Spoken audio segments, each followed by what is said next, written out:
We are live and I just started the recording. Thanks, Leah.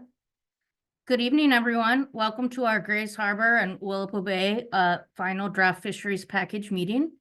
As usual, I'm just going to wait a minute or two here till we make sure everybody's kind of online, and then we'll get started. Thank you.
I'm still seeing people joining, so I'm gonna give it about 30 more seconds and then we'll go.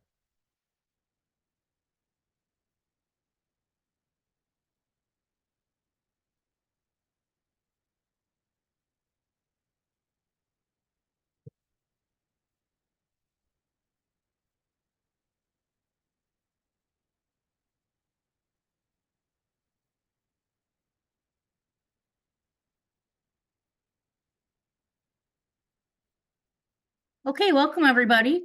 I'm gonna go ahead and start by going through our public meeting guidelines and etiquette, and then we'll get to the heart of the meeting just after that.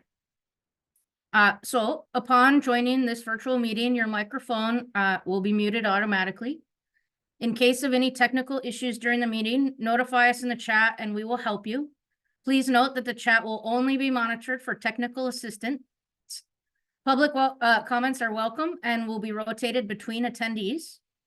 To ask a question or make a comment, please use your device's raise hand feature. If you're on the phone, dial *9. On Zoom, *5 on Microsoft Teams, we're in Zoom. And if using a computer, click the hand reactions icon at the bottom of your screen. During the comment period, the host will enable you to unmute yourself. You can then unmute yourself by pressing the mute button on your device or dialing *6 on your phone. Keep discussions focused on the agenda items and questions at hand. Offensive, disrespectful, or derogatory language, including profanity, personal attacks, threats, or insults towards individuals, governments, or organizations is strictly prohibited. Assume positive interactions or intentions from those speaking and listen respectfully. To ensure a balanced discussion, please limit your comments to 2 minutes with one clarifying follow-up question. Provide constructive feedback regarding the fisheries in which you participate. And remember that the most compelling comments are those that pertain to the topics under discussion. Staff may close public comment to stay on schedule with the agenda or to provide others who still need to comment with an opportunity to speak. Meetings will be recorded and posted online. If you have further questions or comments, please submit them in written format on our public comment webpage, and the link is listed at the bottom of the slide. Next slide, please. Okay, so again, everybody, welcome to this evening's Grays Harbor Willapa Bay Draft Fisheries Package. My name is Marlene Wagner. I'm the agency's South Coast Policy Lead. I have several staff members online with me this evening, including our presenters, both Grays Harbor and Willapa Bay fish biologists, and our marine fish biologist. And we also have a couple of our enforcement team here tonight too. We're going to go through the entire fisheries package for both Grays Harbor and Willapa Bay. And at the time that we finish that, then we will open up the floor to questions for either bay. And so with that, I'm going to hand the microphone over to Mike Scharf, our Grays Harbor fisheries biologist. Thank you. Thank you, Marlene, and welcome everybody. I am Mike Scharf, the Grays Harbor Quinault-Queets Fisheries Area District Biologist, here to talk to you about the proposals that we're putting forward for these areas. If we can go to the next slide, please. So I'm just going to run through this real quick. For the commercial or for the sport fisheries, it's pretty simple. We were able to keep last year's season for Marine Area 2-2 and pretty much the Chehalis Basin side as it was last year. So your standard North Bay opening August 1st through September 15th with a 1 fish limit, mark selected for both Chinook and Coho. East Bay September 16th through November 30th. 2 fish limit there, release Chinook.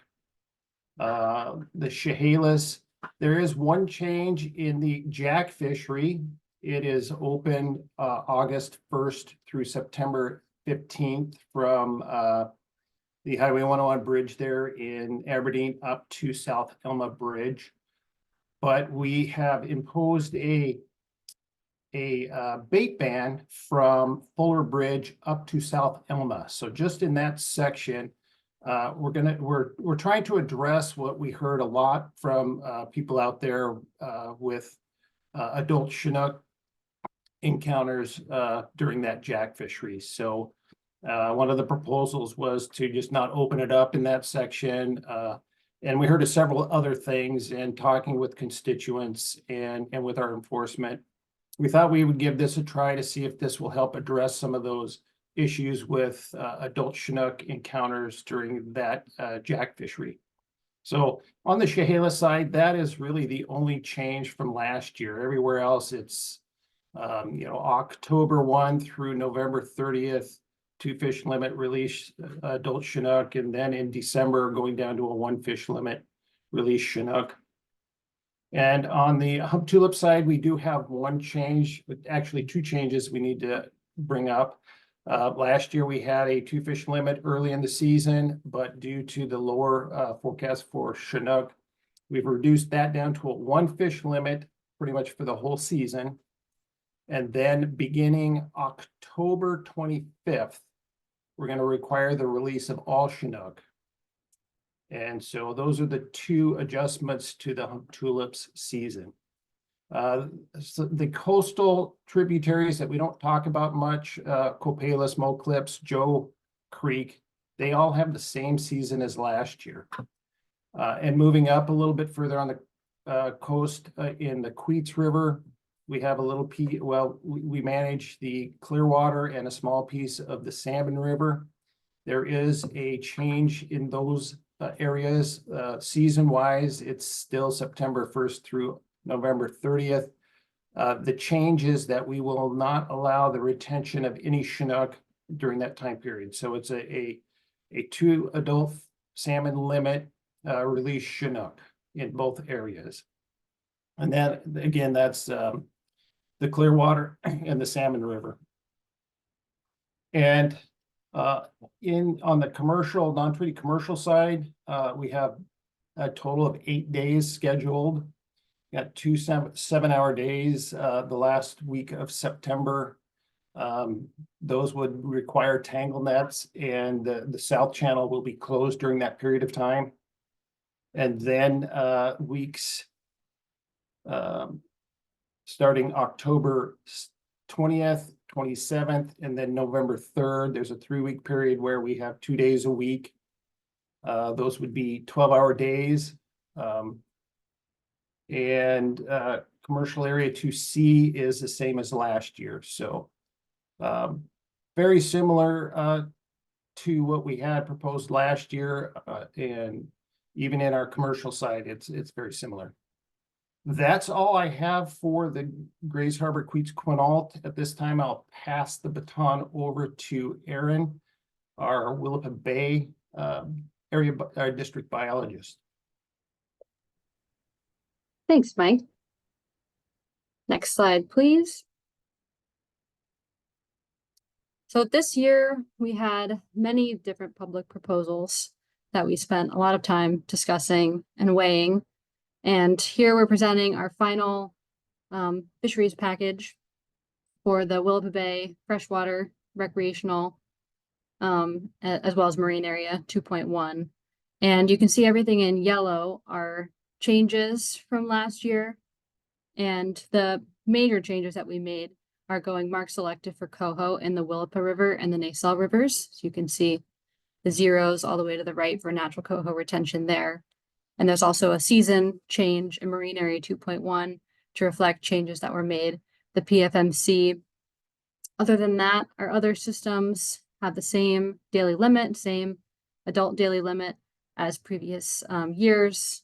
Some of the regulations regarding the two-pole endorsement and similar opening dates. So yeah, feel free to take the time to review some more of those opening dates specifically and provide us any additional public comment you may have. And I'll go ahead and pass the baton now to Barb McClellan, who'll go over our commercial schedule that we're proposing for the Willapa Bay. Hi, everyone. I'm just going to walk you through, I guess, next slide, please. But I'm going to walk you through the proposed fishery schedule for Willapa in the commercial fishery for the upcoming season. So in this proposed schedule, the fishery is scheduled to begin in week 33 in August and fish 1 or 2 days for 3 consecutive weeks in the South Bay commercial areas, in areas 2N, 2R, and 2M. The fishery during that August time will be using tangle net. Then the fishery is proposed to close for the first week of September in week 36 for all the areas. And then in week 37, we'll pick back up with 1 or 2 days in the South Bay as well using tangle net gear. Starting in week, starting in week 38, which is mid-September, the North Bay commercial areas 2T and 2U will be open to salmon fishing along with the South Bay areas. For this week, all of the areas are proposed to use a small mesh gill net gear except for 2U. 2U will continue to fish with tangle net gear for 1 more additional week. The fishery then has varying number of days scheduled depending on the area for September and October, as you can see there through late October. This portion of the fishery will then be using small mesh gill net gear. And then starting in November, all 5 areas are proposed to fish 1 or 2 days per week throughout the month using a small mesh tangle net gear or small mesh gill net gear, sorry. The entire fishery is mark selected for Chinook, and chum retention is allowed throughout the duration of the fishery. So yeah, definitely take a look at that and submit any comments you might have through our portal. So I guess I'll pass it back to Marlene to finish out this presentation.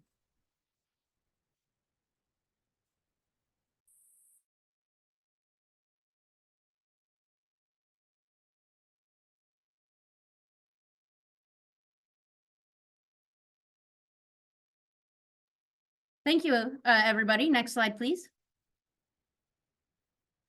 Okay, so we're about to take your questions and feedback. Just a reminder that you can raise your hand to ask a question, which you can access through the control panel at the bottom of the screen. You can also raise your hand by hovering over your face or name on the list of participants. Callers can raise their hand by dialing *9, and you can unmute yourself by pressing *6. So I just want to remind you that even after this meeting today, we're still taking comments from the public. And the preferred way to do that is in this link here, the link to submit North of Falcon related public comments electronically. If you're not on our distribution list for either Willapa Bay or Grace Harbor, you can shoot us an email at the email addresses listed also on this slide, and we will make sure you get signed up. And with that, Leah, would you like to start our participant questions? Of course. It looks like our first hand is from Marlisa. Marlisa, go ahead.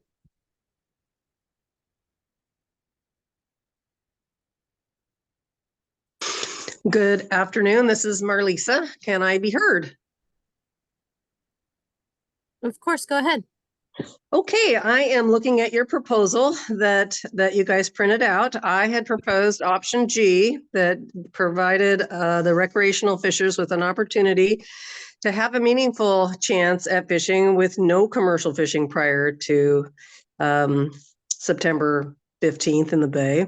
Looks like you clean the slate on September 1st through the 7th, which is helpful, but the present options are just absolutely unacceptable in the South Bay. It is though you don't recognize that it's a buildup fishery. So looking at your proposal that you have here, I would ask that you remove the commercial fishing in the South Bay, August 25th through the 31st in week 35.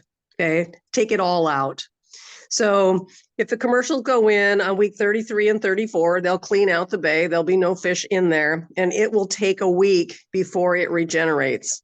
So if you leave it as it is and you fish in week 35, the fish will start trickling in week 36. And by there's finally a few fish in there after 5 to 7 days, you're going to open it up to commercial fishing again, and then we'll have nothing and everyone goes home because it's the end of the summer. And so I beg of you people to remember that August is the recreational push for people to get out. It's the best time of the year. And if we're going to have a chance to get fish into fresh water and to have people get a fish in the bay, we cannot have this big push of commercial fishing happening up front.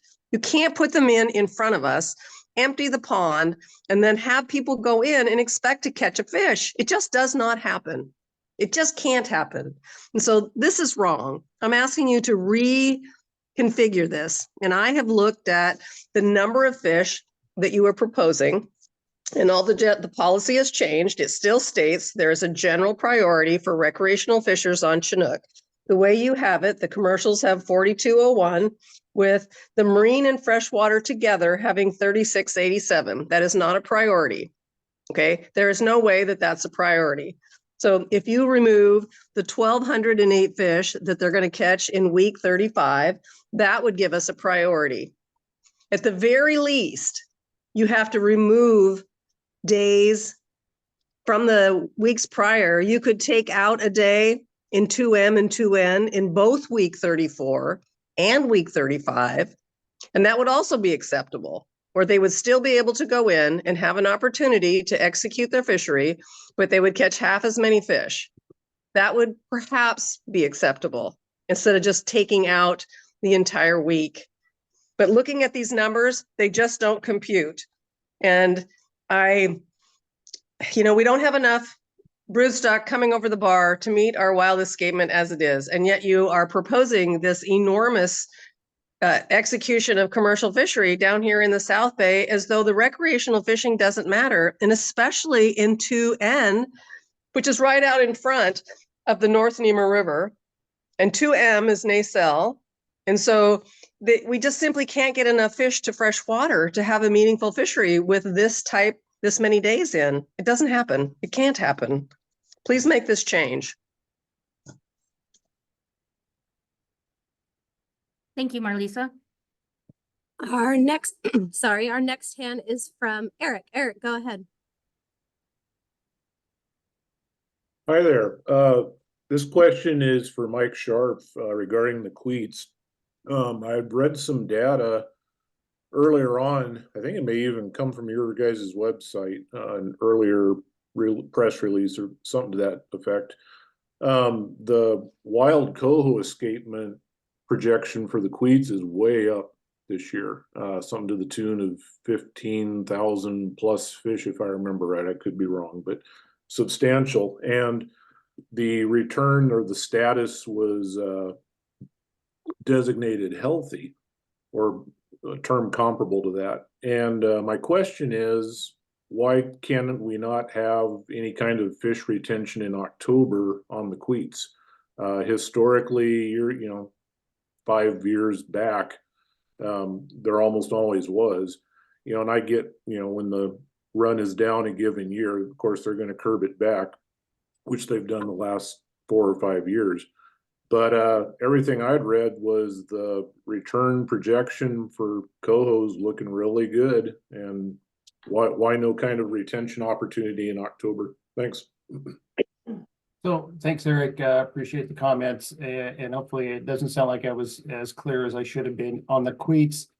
Well, we as the state don't actually manage any waters into Queets. It's either the park or the tribe, but the park usually kind of follows suit for what we do. And our season this year is September through November with a 2 fish limit. So and then release Chinook.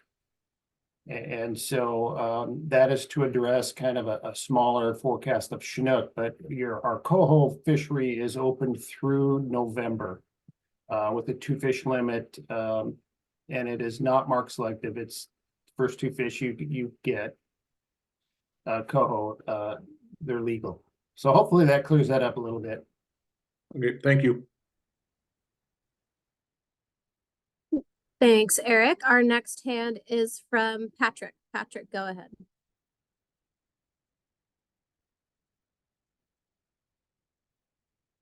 Oh, Patrick, if you're talking, we can't hear you. I do see you're unmuted though. Oh, I'm sorry. I was on trying to connect my headphones. Can you hear me okay? Yeah, we can hear you. Okay. Mike, I think my questions are for you.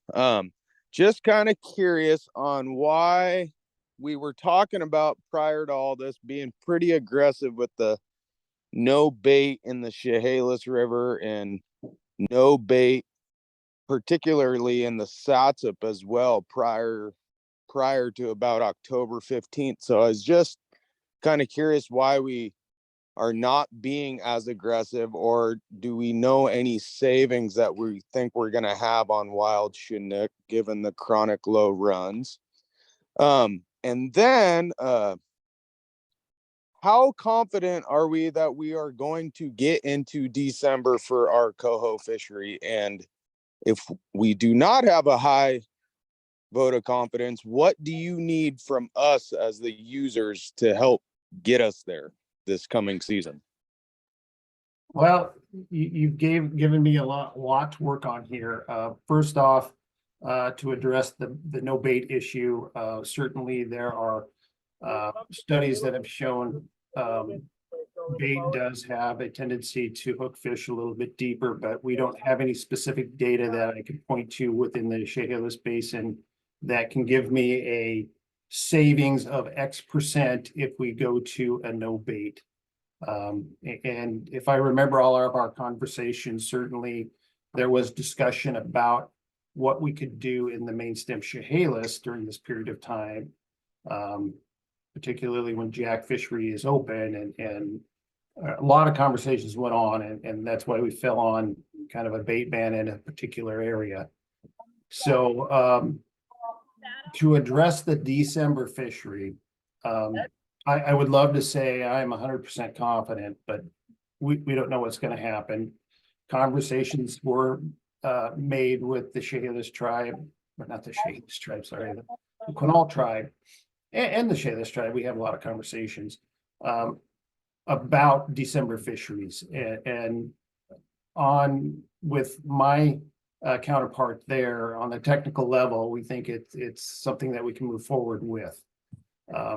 And certainly I have a couple of things in the back of my mind that, you know, if things get really bad, there are a few things that I think that we could do to kind of offset it a little bit. But as we move forward, we'll just have to see how things look, and just kind of a general, hey, everybody, it looks like steelhead numbers are a little bit better across the entire state than the last couple of years. So there's a little bit of a glimmer of good news there, but sorry, I can't say that I'm 100% confident that we will be fishing through the entire month of December, but that's my goal. No, absolutely fair. I just, in my opinion, and I'm sure there's a lot of others who agree with me, I find it very unfair that we use the emergency regulation to put a stop to our salmon fishery because of the steelhead thing when it comes to non-compliance, or we can't come to an agreement with our constituents and excuse me, with the tribes. I feel like it's not right to go down that path to use the emergency regulations in that manner. And I think we need to come up with a better way. Certainly appreciate those comments and do field them. Thank you, Mike. Thanks, Patrick. Our next hand is from Bob. Bob, go ahead.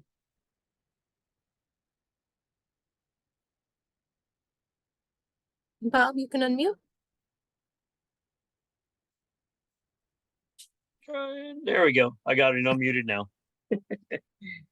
Mike, did you say it's a 2-fish limit in the Clearwater? Yes, And that's a 2 coho wild limit. it's it's a 2 adult salmon release Chinook. Are you concerned at all with the amount of pressure that might go there on a coastal stream, since the entire rest of the coast is a 1-fish limit, or in the north coast, it's a no fish limit or no wild fish? You concerned at all with the maybe increased pressure that we might put on those cohos at all? You know, at this point, not really.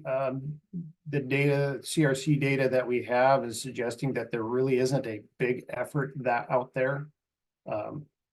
Certainly, I'm going to push hard to get some krill work to cover that area, something that we haven't had in the past, which may inform us of if there is an increase of effort out there. But at this point, no, not that concerned at this point. Okay.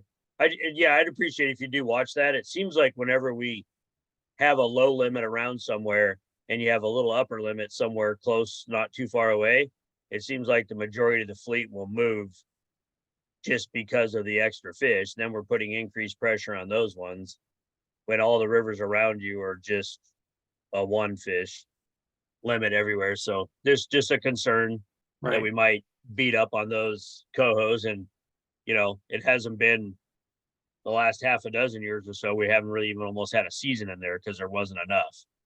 Yep. And this is the first year all of a sudden we have them, and now we're gonna seem like we might beat them up a little bit. Yeah, we had a two fish limit last year. Yeah. So it's just kind of going with what we had set last year because the forecast provided for that. Right. And then I would also I'm not going to go into it, but I would back up Patrick's comments about the steelhead and the December fishery and the Chehalis concerning cohos. So just let you know that I back him up on that. So thank you very much, guys. Appreciate it.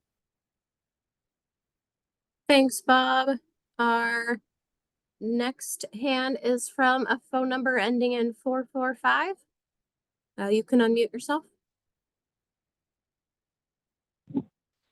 My first comment or question would be to Mike Scharf about Grays Harbor.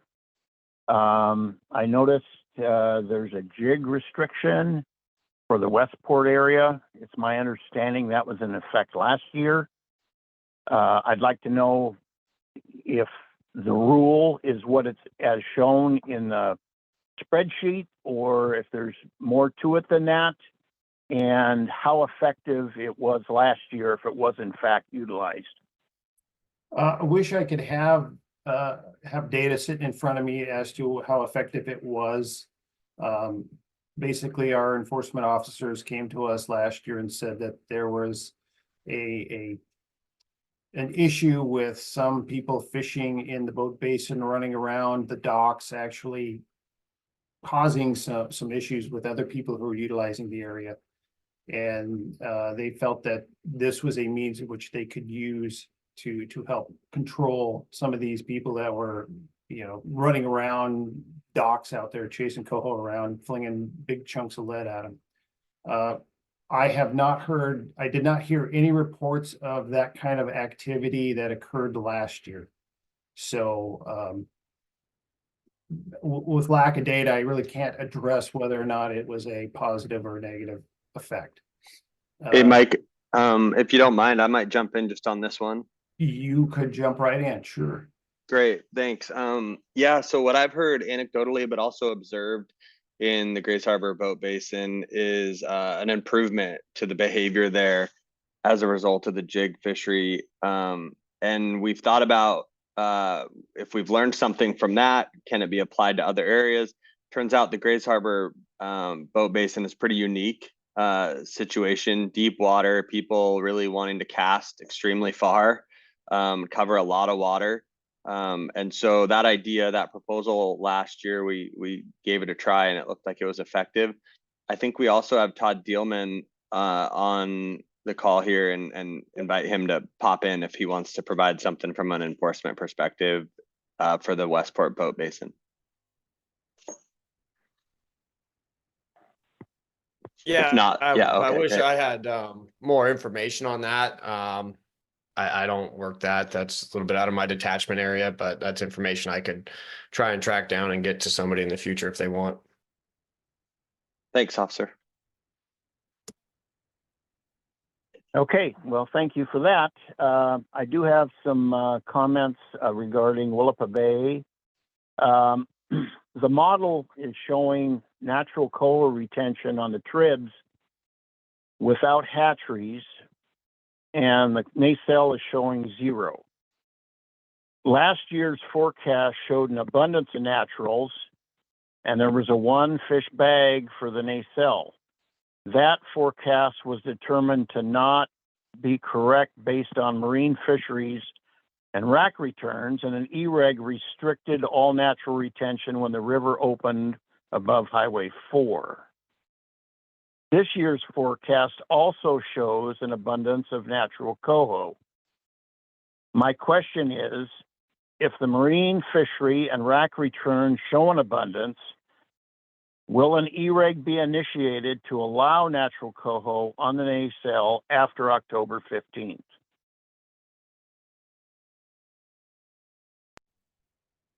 Hey, thanks for your question. I can take a stab at that first, and then others can jump in if they have more perspective.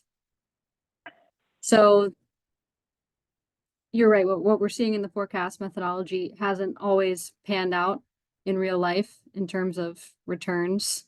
You know, the forecasts are based on a lot of different variables, including environmental variables that are always in flux. But we have noticed in the nacelle that our wild, when you break it up and look at the wild spawning ground numbers for coho, there is a trend for the last 5 or so years that the returns there are below our escapement, regardless of what the forecast said, unfortunately. And we're concerned about that, which is why we decided in those 2 rivers with hatcheries, Willapa and Nacelle, they both have this trend. So we decided to go mark selective there in an effort to try to reverse this. And, you know, hopefully the wild spawning coho numbers return in those systems. We haven't talked much about the possibility of implementing an E-reg to open it back up if the forecasts do pan out. But I think that's something that's valid to consider. And when we start getting the data coming back in, we'll definitely be looking at that. And if the returns look great, maybe we think it's not as much of an issue. But right now we're concerned and want to have this in place. Okay, so some of you know that I represent a landowner across from the hatchery who is being asked to sign an easement to expand some access over there for the facility. And one of the concerns they have with this project is the impact it's going to have on their fishery. And providing, you know, access to those wild fish is going to be important if and only if the runs stand shape they exist. Nobody really knows once that new weir goes in how effective it's going to be. But I suspect, based on what I know of that river, there's going to be a substantial reduction in hatchery fish. So I was hoping that, you know, and maybe, Aaron, you'll have this conversation as time goes on, and you'll consider that. But please keep that in mind. This is a big deal for those landowners up there. So I've got a couple other things about the Willapa. I submitted several rule changes. Snagging issue, deer conflict, and revised barbed hook date. I'm not seeing anything in what you're showing in the PowerPoint or what anyone said. Now, both of our local papers had articles about the nacelle and about those rules, which indicated to me that you were seriously considering them. However, what I'm seeing now is there doesn't appear to be any consideration for them. So I would like somebody to explain to me what the status of those rules are. One of them was your idea, staff's idea in dealing with snagging. I had an alternate idea, which was eliminating jigs until October 15th. So I'd like someone to explain to me why either one of those aren't part of this package, or are they going to be? If they are, awesome. If they're not, someone's going to have to do some explaining. Yeah, thanks for that. I'll start first, and maybe if James has additional input. You're right. There were several rules that you brought up that we were very seriously considering. The all foul hook fish count against your limit, that was one of them. The other gear restrictions, date restrictions. We've had months now of really intense internal conversations about those. And each had pros, each had cons. Some of them were confusing, questions about enforcement, concern from some members of the public too about them being confusing and how to follow the rule correctly.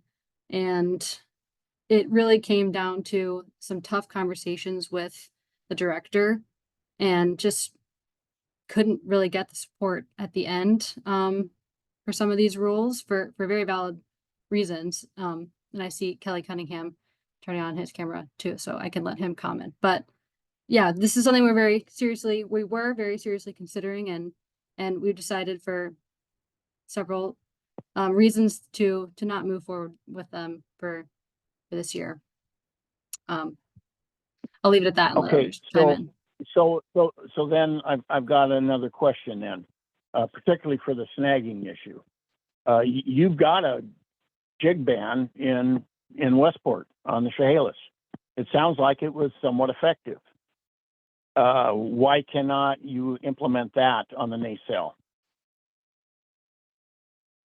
Is there a possibility? Are we stuck with what we have right here tonight, or is there a chance you would consider my original request to restrict the use of jigs on the nacelle from August 1st till October 15th? So I'll jump in, Aaron, if you don't mind. So I really appreciate the question. I appreciate the idea. And just to be really clear, that the issue was thoroughly considered and discussed on multiple occasions. The last conversation we had about this was this afternoon, I think at 3 o'clock today, just before this meeting. It boils down to my discomfort, and I'm gonna own this one. Your ire or frustration should not be taken out on the folks in the region or anyone else for that matter. And I'll also want to say that when we do our rulemaking, there'll be a CES or a concise explanatory statement that's going to outline this issue as well as many others. For me, it boils down to we already have an anti-snagging rule statewide. So there's that.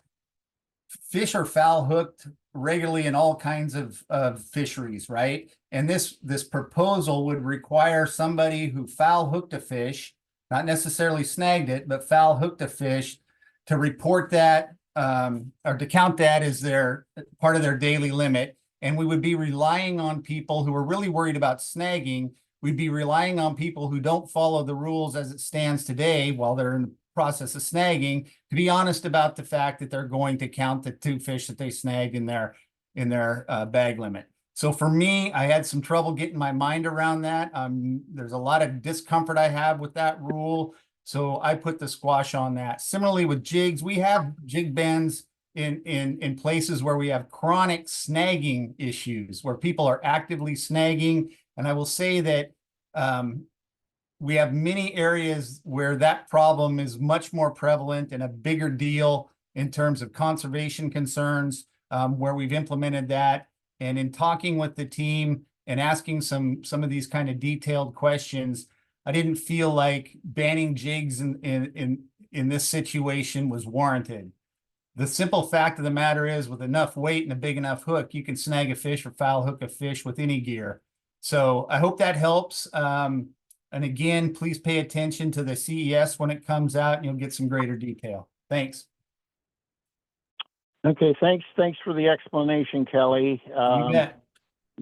Did not get any clarification on the gear conflict rule, which Kelly, that I proposed that rule so that you could not fish from a floating device from the spanning abutment at the hatchery to the Big Hill Bridge for one reason. Because that landowner that you guys are negotiating with was going to have an impact to their fishery. And right now, those boats are coming down and anchoring up right in front of her property.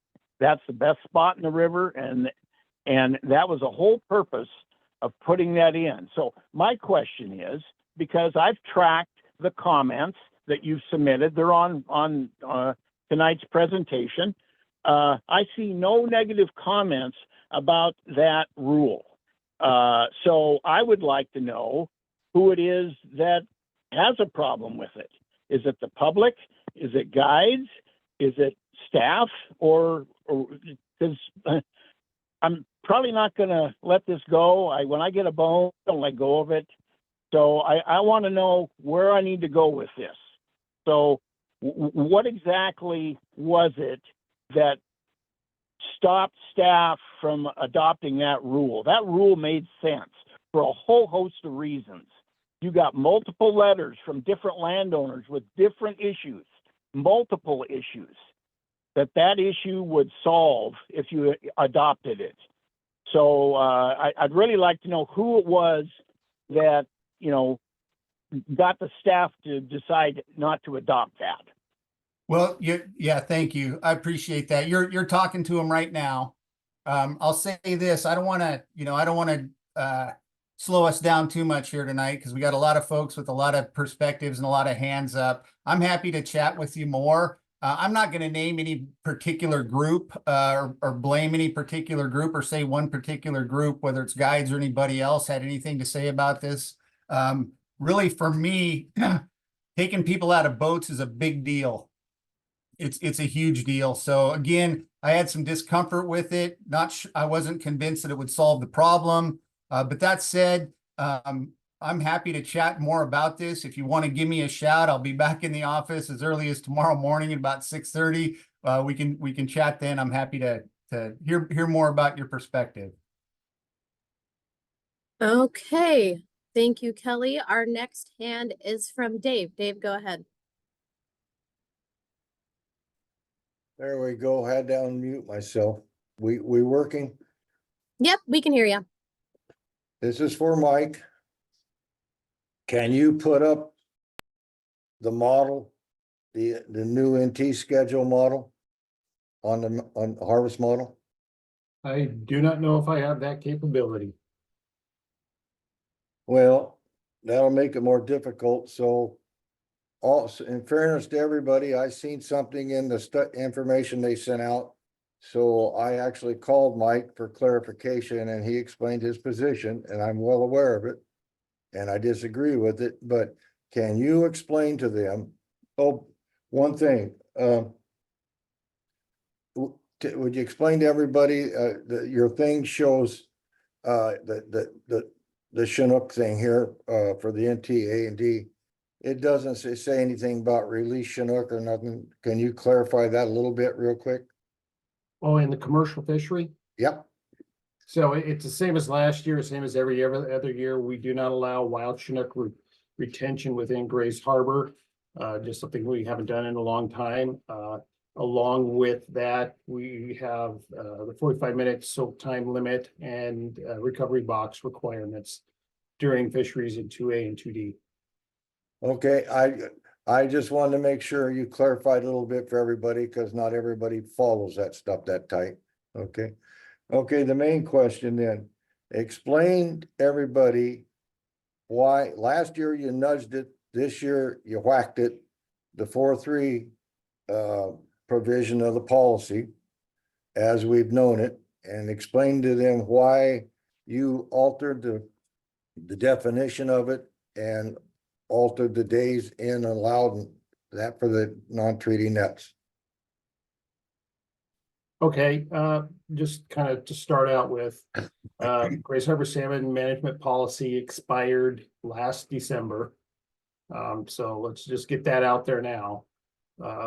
And this year, the Quinault tribe put forth a fairly aggressive schedule. Just kind of to run through it real quick, end of September, they're fishing 2, 4, 4, 3, 3, 3, 3, 3, 3, 3 days per week, not leaving a lot of room for anybody else. So, in just through the negotiations and working with them, I was able to get the days that you see up on the screen there, 2 days a week for the 4 weeks that we have up there. With 2 to 3 to 4 days per week, it's hard to kind of squeeze things in together, particularly when one side of the group doesn't want to fish in common. Still working on that, but that's something for future. But what we did this year was we were able to kind of negotiate who gets to go fishing first and who doesn't, and where could I fit in days for our non-treaty commercial guys. And what I did was put together a season that kept our guys out Friday, Saturday, and Sundays. There's a couple of weeks where the Quinault tribe fishes 4 days a week, and they typically like to start fishing noon on Sunday. Not every year, but almost every week, that's what they do. And if they fish 4 days, that's noon Sunday through noon Thursday. And the old policy that has expired said in any one calendar week, 3 days of no nets. Well, them fishing 4 days doesn't meet that criteria. But what I've done, which no longer having the requirements to do this, I've squeezed all of the fishing that I could for our non-treaty side in the Monday through Thursday time period that I could. So none of our days actually will be in Friday. And except for a couple of days where we're fishing 2 days and they're fishing 3 days, the Quinaults probably will have a little bit of overlap on a couple of Fridays, week of the 20th and of the November 3rd, where they will probably finish up their weekly schedule by noon Friday. So that's what I did. It would be nice to show the little calendar that I put together in the planning model, but that planning model has been distributed so people can look at it and kind of understand what I was trying to explain in voice. Yeah, because just so everybody knows, if you got the planning model, it's a new NT season. And when it shows up on your screen, just move everything to the left, and Mike has it graphed out in a piece on the right-hand side. So one other thing, not them, because you got a lot of people, is this. I heard a gentleman say about our chronic Chehalis Chinook escapement. And I appreciate the concerns. I've done a lot of work with Chinook. Everybody knows that. Here's the thing. Our Chinook runs make or break on where we're at. Everything else has about zip to do with terminal fisheries, whether it be Quinault or non-treaty. It's all about Alaska and BC taking 45% of the Grays Harbor Chinook before they even cross the bar. So when you say you're concerned about conservation, I always appreciate that, and I think everybody does. The other side of the coin is, we're not the problem. The last guy in line should not be the guy who gets hosed, whether it be the tribe or us, okay?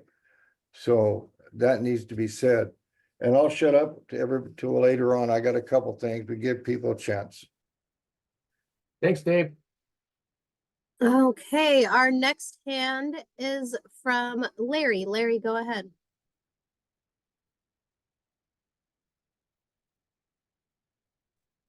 Can you hear me now? Yep, we can hear you.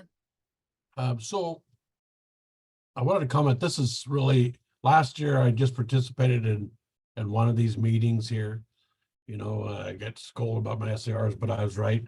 But I wanted to comment that, you know, this is the first time I've participated in all three of these meetings.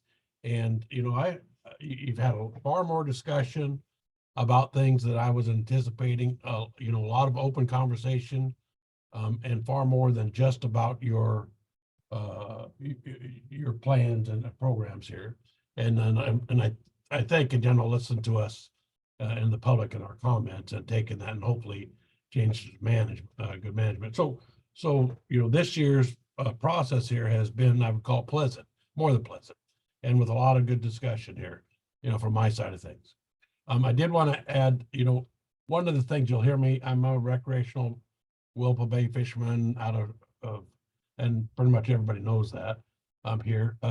One of the things I did bring up last time request, and I'm looking at the suggestion for comments, is in regards to Fork Creek hatchery releases. That pretty much everybody knows that Fork Creek is what Forks Creek success, efficiencies, and the production numbers is what impacts the Willapa Bay recreational fishery, and that you know, that it seems as if the production numbers have been limited again, or back to some this new policy,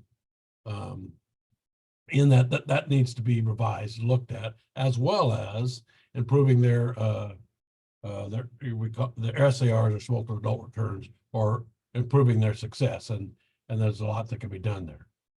So again, I just wanted to say it's been a pretty pleasant process here. Thanks. Thank you, Larry.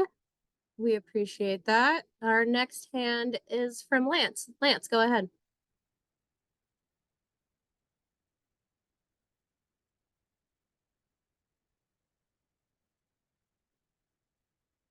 Lance, you can unmute now.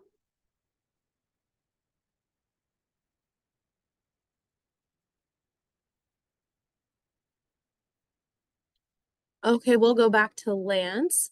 Our next hand is a number ending in 932. Go ahead and unmute.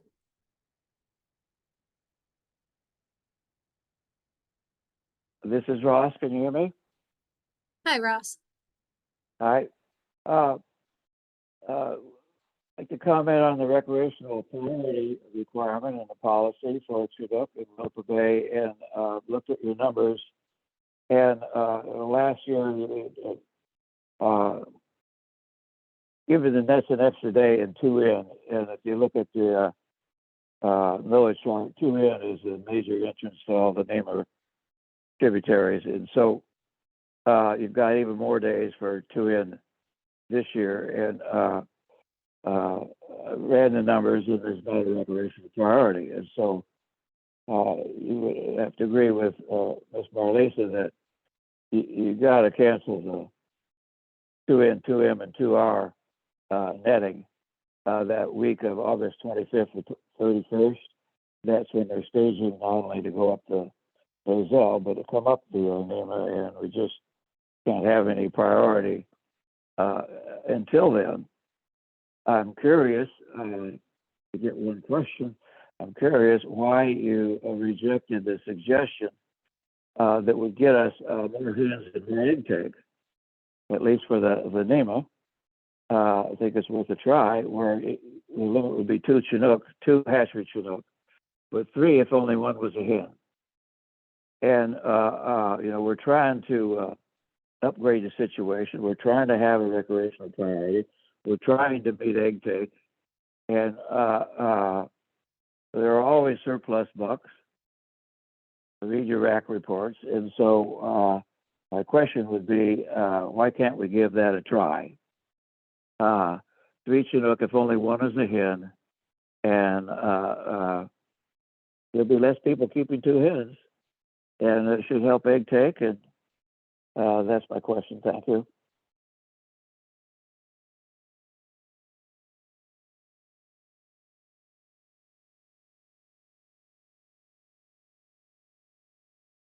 Do you hear me? Yes, we can hear you.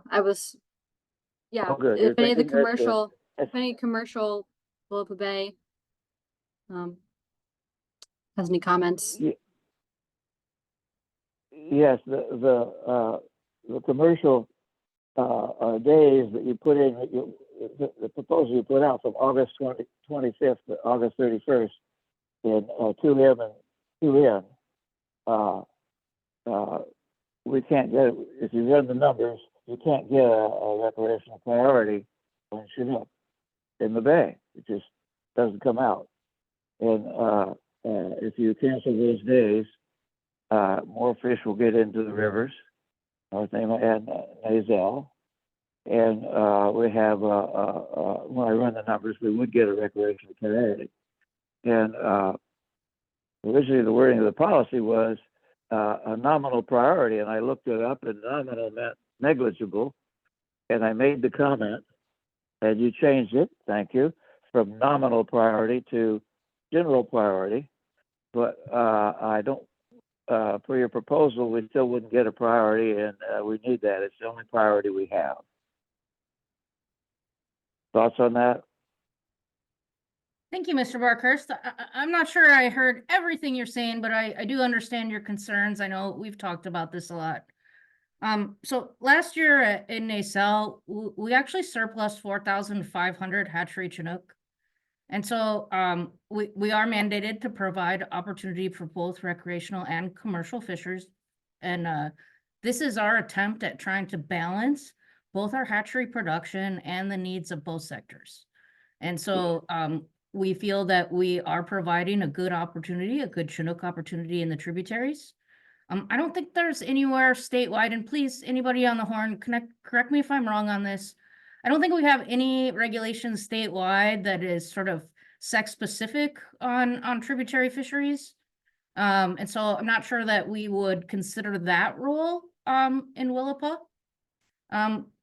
Would anybody else like to add anything to that? I would say that, you know, you talked about the Nazelle, and 2M is where you get Nazelle fish, but 2N is the Nema fish, and so at least you could give us a chance in 2N the week before September to at least let some fish up the Nema. If you think there's surplus Chinook coming up the Nazelle, I believe you when you say that. Part of the reason would be most of the river is closed to recreational fishing. And of course they're coming up there. And so, but that just makes it harder to get a recreational priority if you start wiping them out coming up the Nema also. So something needs to change with that week. And if you can't open the Nazelle to recreational fishing above Route 4, then you know you're probably always going to have a surplus, but it's because you don't let us fish. But in the case of the Nema, and I wonder how you didn't make egg take last year. How you surplus all those Chinook and didn't make egg take? I don't understand that. Well, we didn't make egg tech on our wild fish. No, you didn't make egg take. That's what was published for the Nazelle. You didn't. So make the Chinook egg take. 4,500 that I quoted are hatchery fish. And, you know, we're never going to have just a 50-50 parity on a recreational and a commercial fishery.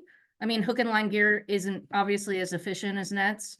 But we do feel like we've crafted a good fishery that does provide opportunity for everybody. Well, there was no surplus in the NEMA last year. No surplus. We got half the egg take we needed. There wasn't one surplus Chinook, and you netted in in front of the entrance to NEMA. That's a fact. So at least you would need to stop that and not use Nazelle as an example. Otherwise, we have no recreational priority overall. Thank you for your comments. Thank you. Okay, our next hand is from Greg. Greg, go ahead. Yeah, you hear me? Yeah, we got you. Hey, my question is for the Willapa, naturally. I'm trying to figure out on our what is our impact rates for natural Chinooks? Are we at 20% still, or are we at whatever? You know, are we at 20% now? Thanks, Greg. Our proposal model, we're at 18%. No, I'm talking about the management where it says in the policy. What does it say in the policy? To not exceed 20%. To not exceed 20%. That's So, correct. okay, my question to that is if we're modeling to 18%, I mean, I just did a quick number on the last 10 years, but naturally it takes in this year and we haven't fished yet. So I'm going to go with the last 9 years. We are basically, besides 2020, where we modeled to 14%, the rest of them's all been 20%. So that might throw a little bit of crook in this, but everything that we've modeled over the last 9 years has been at a 17.4 average percent, what we've modeled at. And that's taking into consideration the 1 year that we modeled at 14% and on the nacelle. And our actual return coming back, or our actually impacts have averaged 16.4. So that's 1% less on an average. Now, granted, I'll give you that we over, 3 out of the 9 years, but we've under 6 out of the 9 years. So I don't understand why the reluctance to model a fishery to the full 20%, because we have always been able to take days away and to try to rectify situations as it comes in, as the run comes in. So I guess I don't understand why we're reluctant, because this cost us a lot of time in our silver fishery. It cost us time and it cost us area, and I don't understand just, a simple 1% would have really adjusted a lot of our fishery. And I don't get why we always throw the red flags up if we over harvest, but yet there's never a red flag thrown up when we grossly under harvest. And I mean, that's kind of why we set these policies up. We know it's not a perfect science and it's a projection, but I mean, we always hear that, it's all about the numbers. It's all about data. It's all about this. It's all about, and the data is showing this right here, simple data. And I just don't get why the reluctance. And I guess what I really want to know is who makes that call that 18% was the hard number this year, because I mean, the policy says we can harvest to 20%, and I guess up to, absolutely, That's correct. Up to 20%. And we've said we look at these numbers every year. Last year we modeled to 18.6 on the nacelle. We harvested 15.9. We modeled on the Willapa to 18.1%. We harvested at 5.5%. So I mean, how come those numbers aren't? I mean, are those? I guess I should say, is that included in your what you're running with? I mean, I just don't get it. Thanks, Greg. I appreciate your concerns. You know, every year, it's really a delicate balance of competing interests and what the numbers show us. And I want to let Barb have a chance to weigh in here if she would like to respond. But you know, at the end of the day, we just, we do our best to accommodate everybody. And, there have been, I've been here 3 years and there was at least 1 year where we did offer more fishing than we had preseason. And so, you know, it doesn't always go one way. And we're always paying attention, with the best tools that we have for in-season updates. And we're going to continue to do that this year.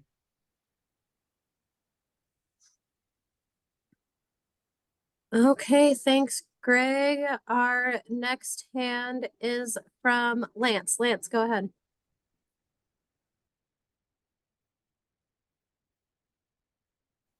That work this time? Yep, we got you. Okay, I got a couple of things without getting too fired up.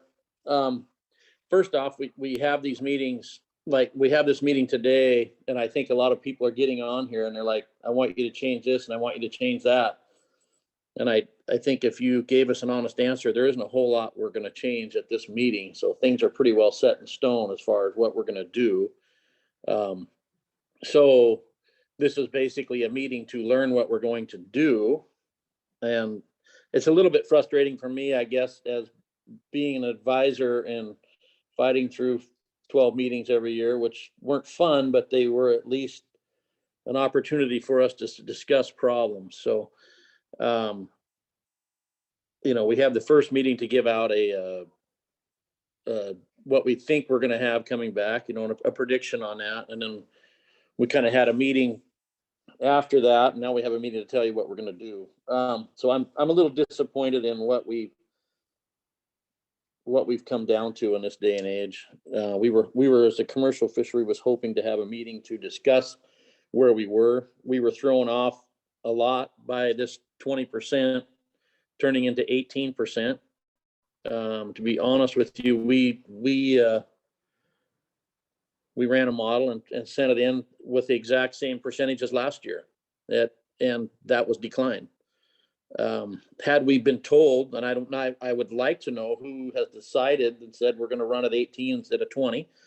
I think we modeled a fishery at 18.5 or 18.6, something like that. And as Greg said, the last 3 or 4 years, we've been way under. We're learning as we go. We're supposed to get better as we go. Our fleet's getting smaller as we go. And yet we threw a model out that we thought was, you know, met the boxes as we used to always do. We were under 1.5%, as a matter of fact. And what came back was not at all what we would have done. We would have changed things dramatically had we had the opportunity to have a discussion.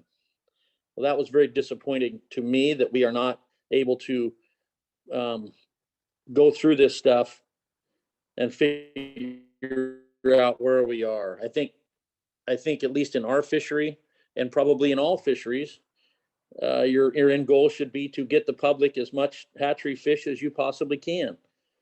And I think this year was a disappointment for our fishery that you're going to surplus 30,000 coho, which in years to come will come back to bite everyone, because the next answer is we need to stop raising them if we can't catch them. So I'm disappointed in our ability to talk with each other and to make the seasons, other than the one, you know, we kind of were given the one meeting, but we really didn't have a model until north of Falcon, which I understand. It's hard to figure out what everything else is going on in the world, but it didn't work this year at all for me. And I think some of my other friends, and I would really like to have that answer handed out as to why we came to that 18.5 that we did last year was no longer a number that we could use this year. I don't see in the policy where we've made that change. Then I know we all get my feeling is this, or my feeling is that this run's not going to be this or that. And at the end of the day, if we're honest with each other, it's a guesstimate. Our stream survey, which I'm sure the stream surveyors do the best they can, but our stream surveying in the Willapa, at least, I don't know how it is in Grays Harbor, is, I don't know, I'd say laughable, but I won't say that. That's, yeah. I know they're doing the best they can, but I watch them do what they do, and there's no possible way that we should put the amount of emphasis on that and say this is what the run was. I mean, I'm looking at the nacelle and it's 32 streams, and the numbers that we're coming up with are not, yeah, they're very disheartening to me. And I know we don't find many of the fish. It's a very hard process, but we seem to live by this like it's God's rule that all of a sudden we have a stream survey that says this and that's what it is. And I don't know. I'm disappointed, very disappointed, I guess. Thank you, Lance. You know, we're really proud of the work that our biologists do on the spawning ground surveys. We're always looking to improve them. At the end of the day, we do our best to stay within the guidelines of the policy and provide the opportunity as best we can. And we certainly do not try to stretch the policy. And so that's what we came up with this year. How did we come up with that 18%, Marlene? Can you answer that? Could you say who said that this year has to be different than last? I'll hop in here, Marlene. Thank you, Mark. So- I wanted Marlene to answer that, Mark. I'm Marlene's supervisor. I think I get to choose who answers, Lance.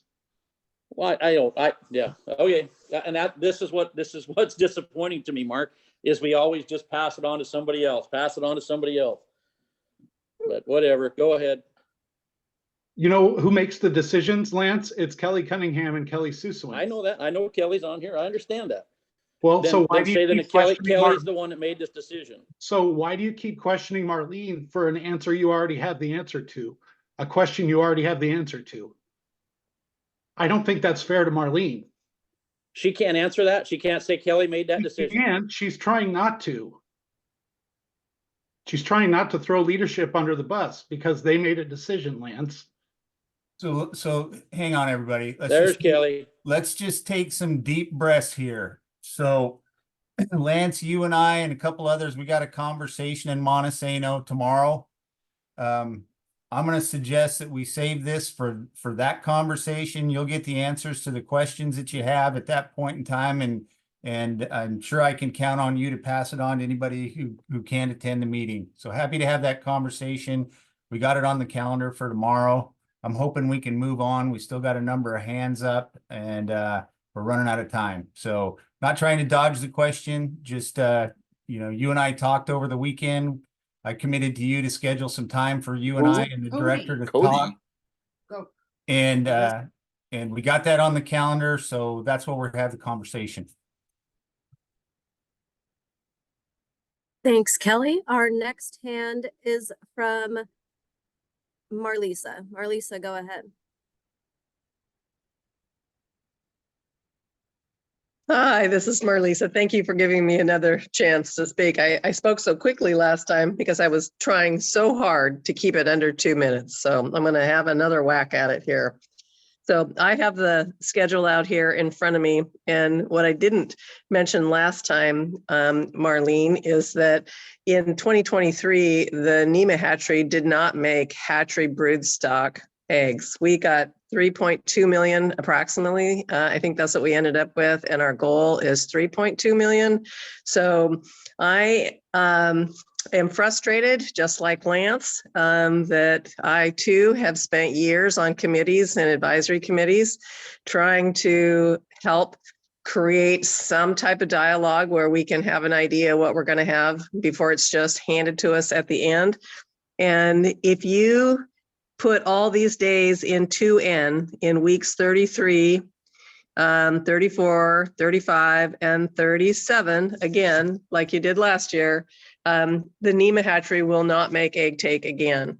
And so I would like someone to address that how are you going to make sure that that hatchery does make egg take with this schedule? Because we didn't last year. Can somebody please comment on that? Thank you, Marlisa. Last year, and I don't have the numbers handy, but maybe somebody could pull them up quick for me behind the scenes. We did not make a wild origin broodstock. No, we didn't meet NEMA. hatchery. We didn't meet hatchery egg take either in the NEMA. Thank you. I don't have confirmation of that at this point in time. But we have surplused quite a lot of Chinook, hatchery origin Chinook, and we use the best tools that we can to prevent that from happening while providing opportunity for everybody. You know, it's impossible to please everybody, but we're sure sitting here trying. Okay, Marlene, so let's back up just a bit. So we did not make hatchery broodstock in the NEMA. I'll say that for certain. And you should know that since you are managing this region.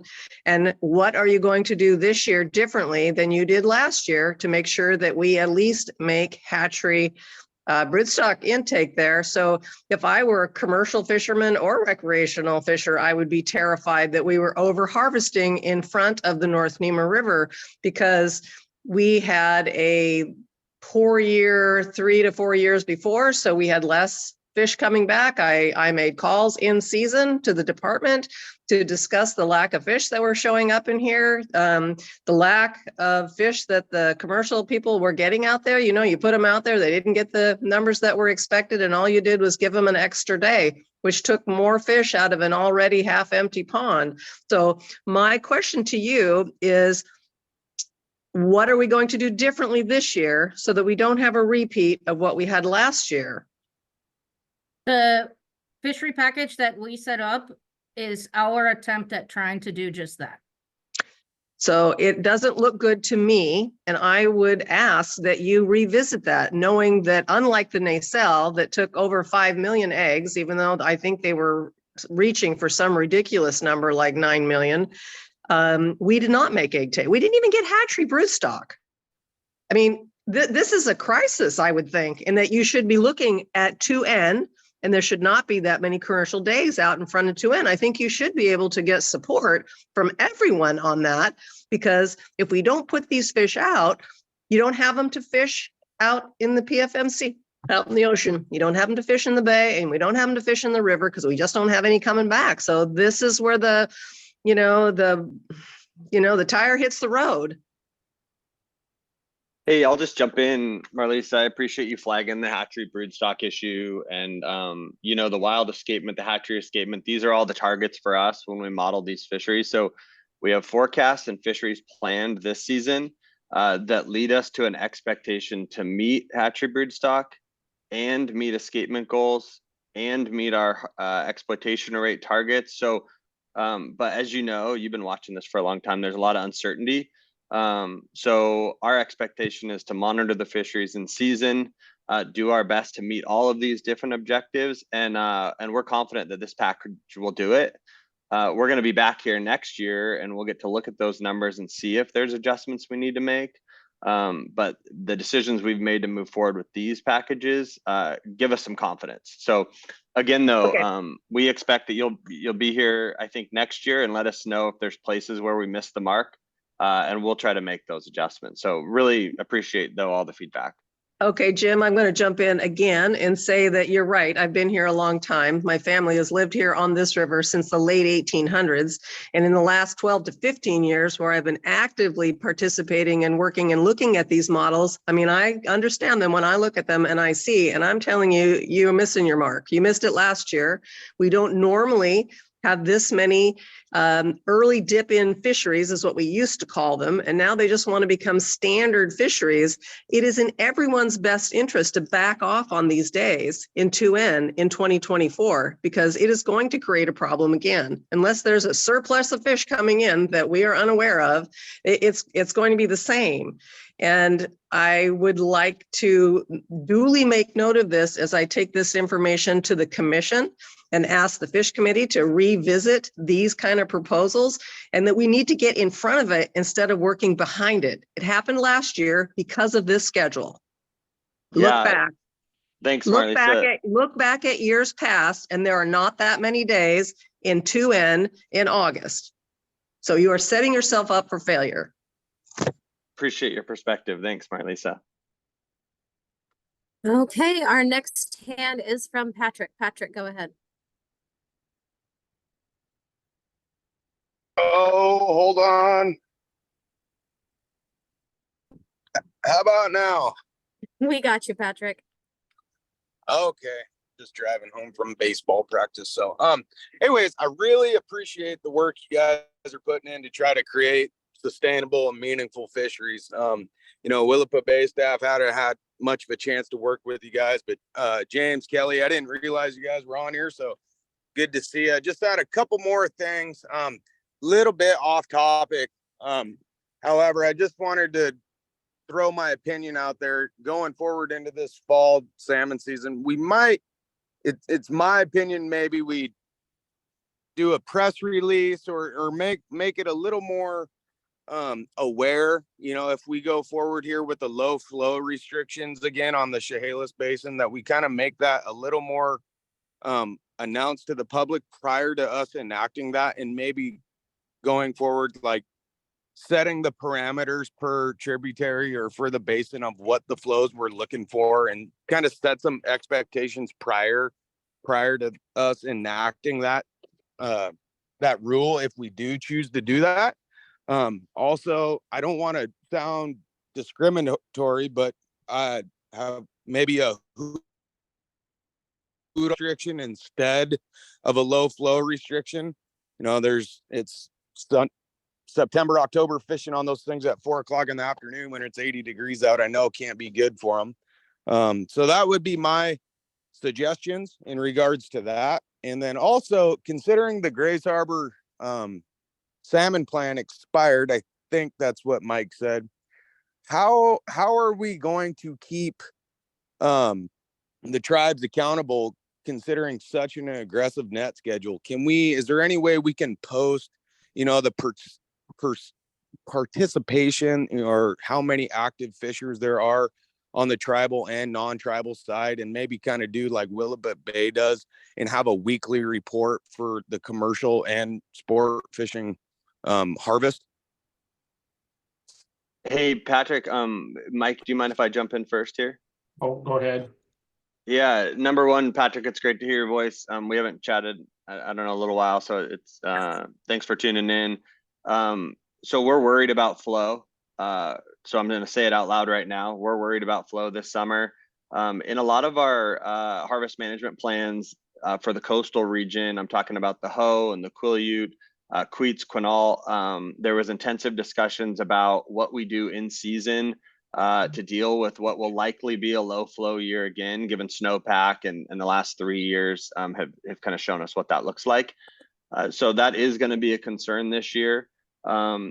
For the Quinault Indian Nation, we have dates on the calendar right now to meet sort of preseason, mid-season, postseason to talk about those challenges. So I think it's good on you to flag it for us now. We're worried about it too. I also, for the flow sort of issue, let's call it a flow, a temperature, a harvest rate issue that we've had the last few years.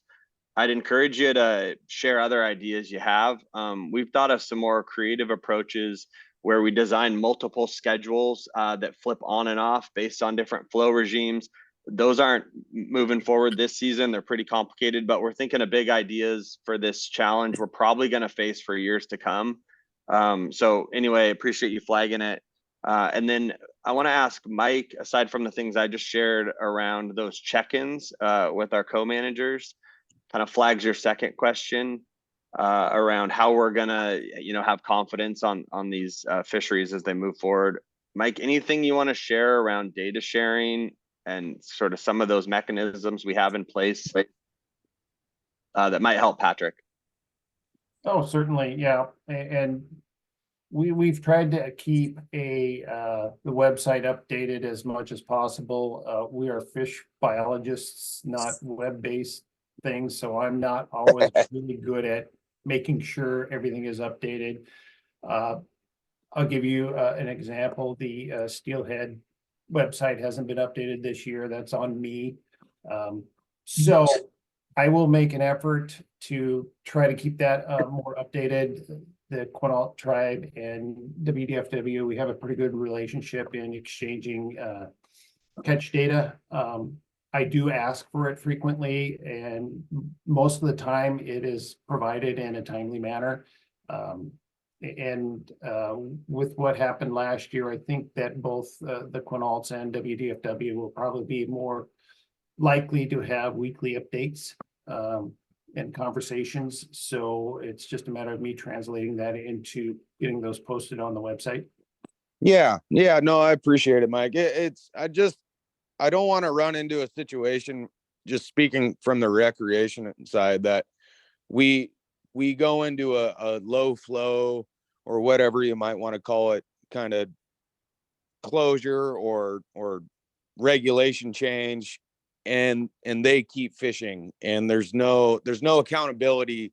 They keep taking, we're on the sidelines, but we can't get those fish back after the fact, if you know what I mean.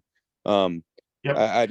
It feels like the last couple of years, it's politically, at least, it's been real lopsided, and the take has not been 50-50. Well, I'll point out that last year they made a commitment to close, and we didn't. But certainly, definitely listening to what you have to say there, and lots of conversations will be happening this fall. Yeah, absolutely. I appreciate you guys, and like I said to the whole staff, thank you very much for everything you've been doing. Thank you, Patrick. Our next hand is from a caller ending in 793. Go ahead.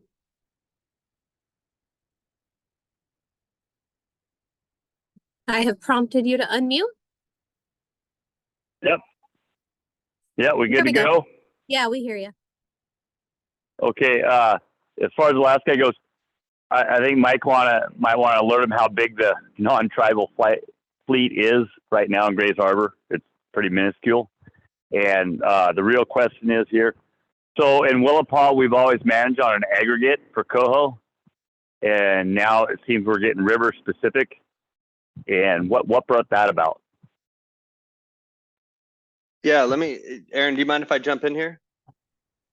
Go ahead. We got all the right people for this question because Nick Van Buskirk leads the stock assessment work. He's on the call. And you heard us talking about how proud we are of that work. One thing that has come out of our recent stock assessment information is that we're getting pretty good. We're getting better at meeting wild escapement on the aggregate. But we're noticing in places where the fishery is extremely popular and successful, like below our hatchery systems, we're also really good at removing wild fish. So we have not been meeting these sort of local escapement goals. We think we could do better there. The coolest thing about it is this surgical approach, like the mark selective fishery that we've got on the board right now in these 2 hatchery systems, is that our modeling suggests it's not going to result in a reduction in the number of fish harvested. So people will still go home with their bag limit if they were going to in a non-selective situation. But now that harvest will be exclusively comprised of adipose fin clipped fish, which we've been surplusing at the hatchery. So really no loss to the angling community based on the math. We pretty confident we're going to put a bunch more wild fish on the spawning grounds. That's good for everybody. So I think we're not only going to be better at meeting the aggregate escapement, but we're going to see a diversity of spawners across the board for Willapa Bay. So that's the goal there with this, what we'll say maybe is a more surgical approach to managing in the river. Okay, that sounds good. My knife's not that sharp, so I'm not a surgeon. So okay, good Cool. answer. And, You know how thanks sharp for your our time. knife is, so I know it. Okay, all right, good job. All right, thanks. Thank you. Our next hand is from phone ending in 445. Go ahead.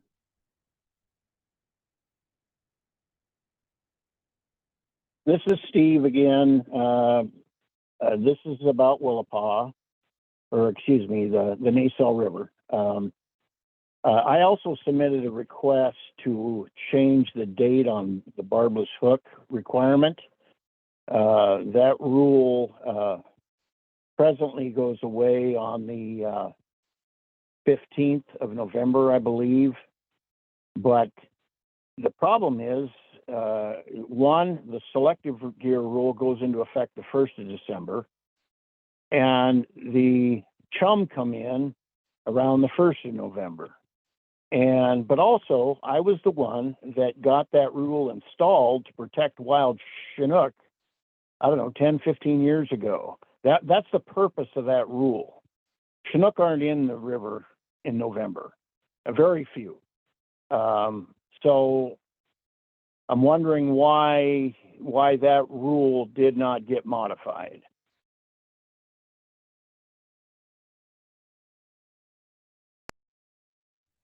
Aaron, I'll let you take this if you want, because this specific rule I'm having trouble with, but I'll just say, Steve, we don't have a slide on here of all the proposals that we received that we didn't move forward with.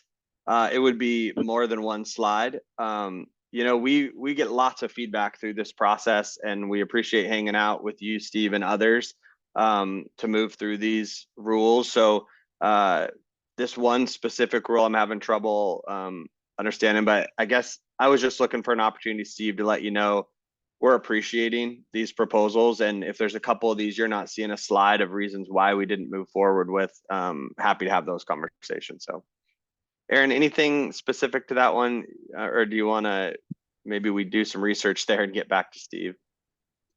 Yeah, our general conversations among staff were just thinking that our original idea was to try to address the behavior of snagging more than a gear restriction.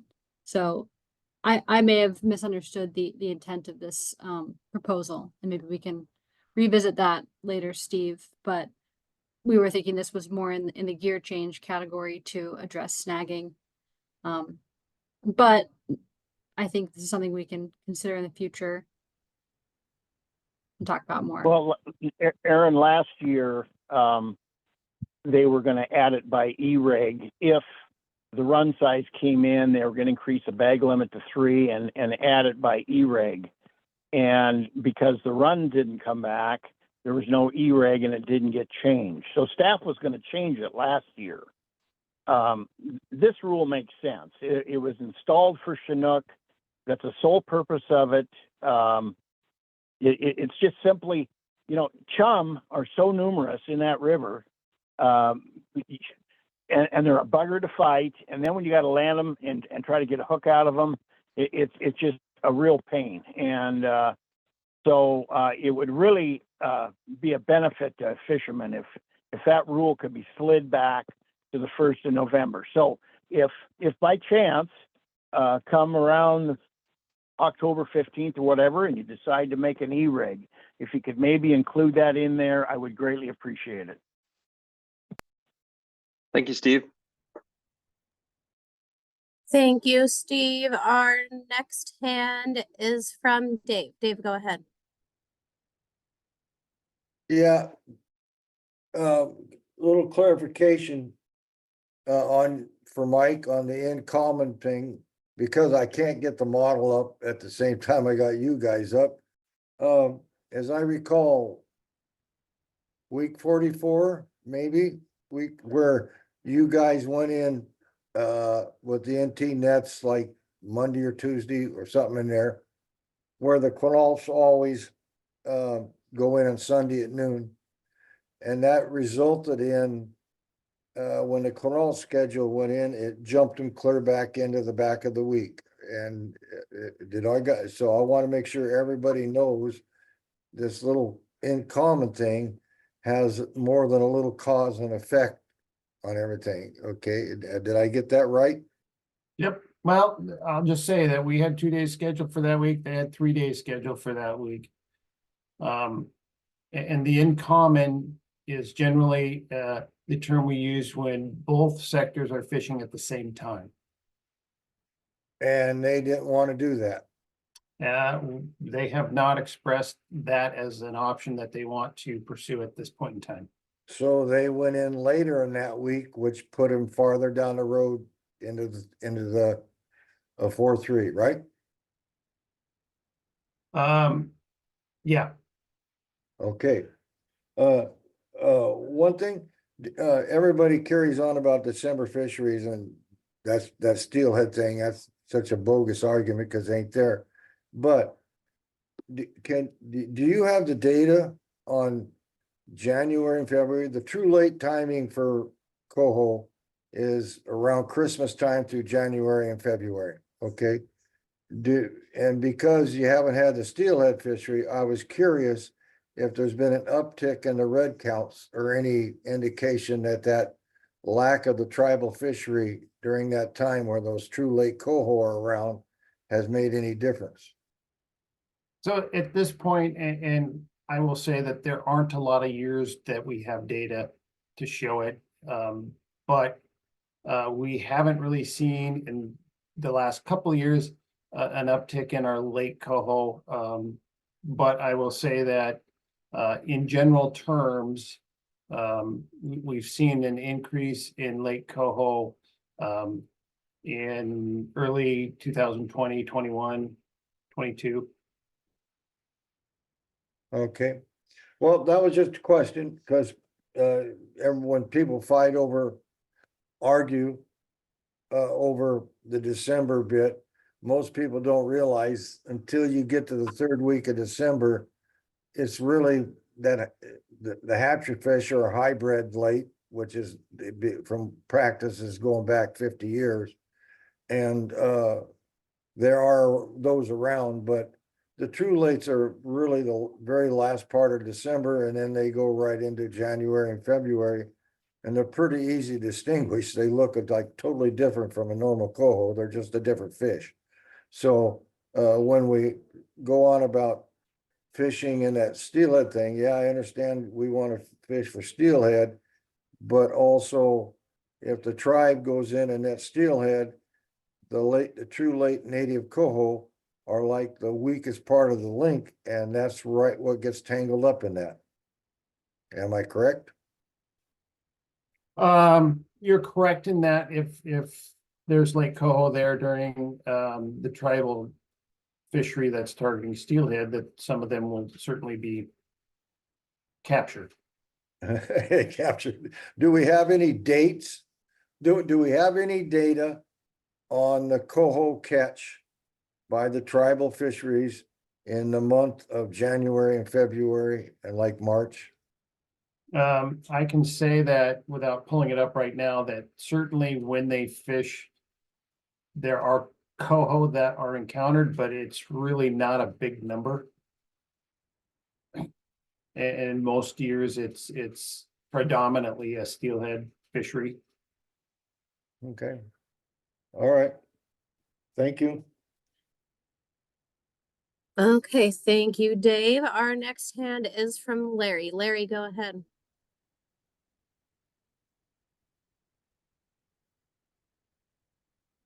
Okay, so looks like I'm the last hand up.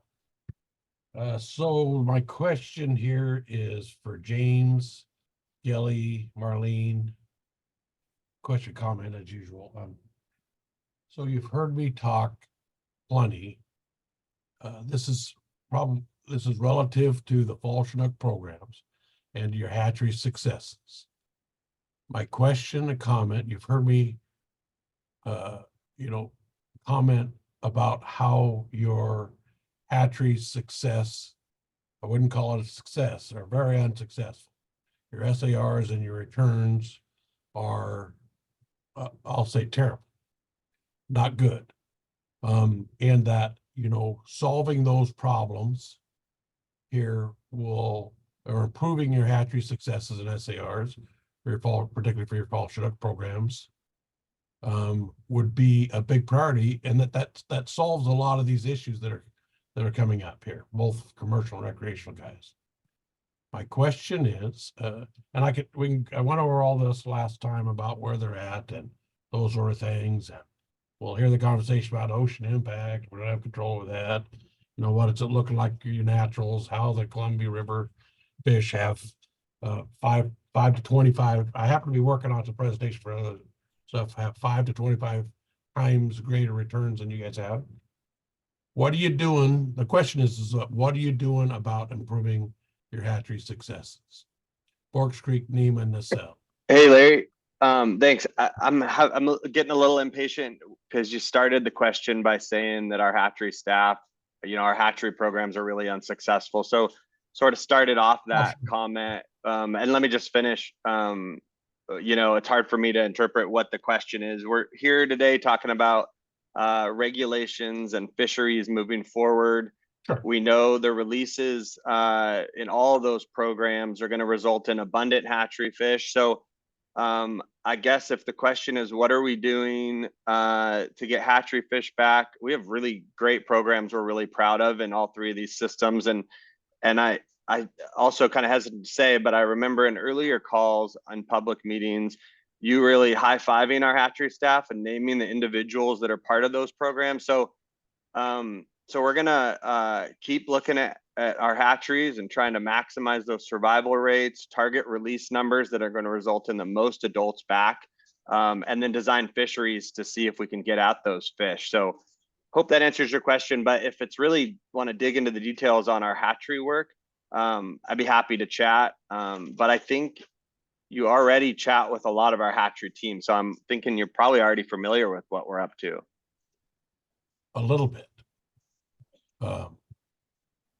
Again, for right now, for the next 3 years, there's not jack we're going to be able to do. You're going to get back what you get. Yes, and I know you have a really good staff that's knowledgeable, and I want to do a better job. But that you can argue with my SARs or not, but and I'll come back and give you comparables here, but they're not as good as they can be, substantially. So my question is, and part of this, and I'll be talking with this next year and the year after it,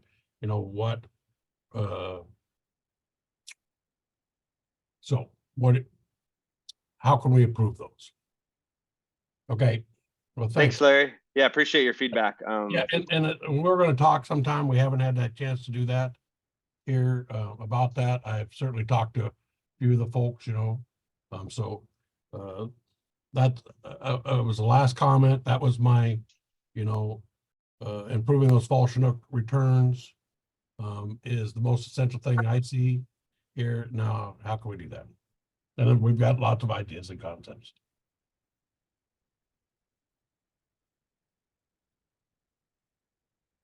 Okay, thank you. That was our last hand for right now. Marlene, I guess the screen's still up, so everybody can see that. And just to let everybody, Marlene, do you want to give the update on the comment portal? Yeah, thanks, Leah. I want to apologize to the audience. I did misspeak earlier. So our public comment portal is actually closed now until the CES is filed again. But we are still available to take your comments, and you may email us at both the distribution lists.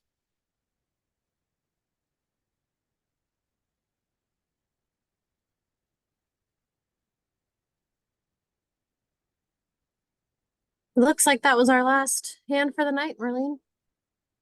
Thanks, Leah. And just everybody, thank you so much for being here. We really appreciate your participation in Willapa Bay and Grace Harbor fisheries. We know and look forward to hearing from you again soon. And have a great evening.